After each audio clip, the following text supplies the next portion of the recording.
fatto che questa moschea venga costruita di fronte a casa tua, allora no,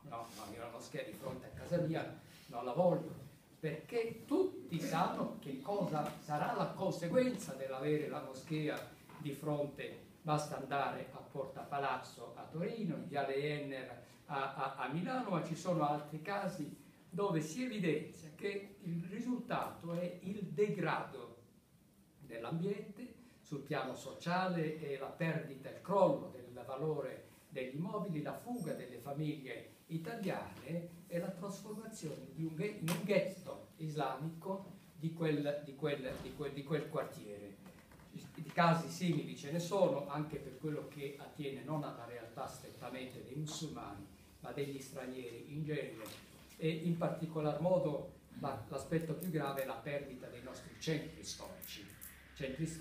che in parallelo alla perdita del piccolo commercio, quindi dei negozi dei centri storici, vede i nostri centri storici, che sono la nostra anima, passare nelle mani degli immigrati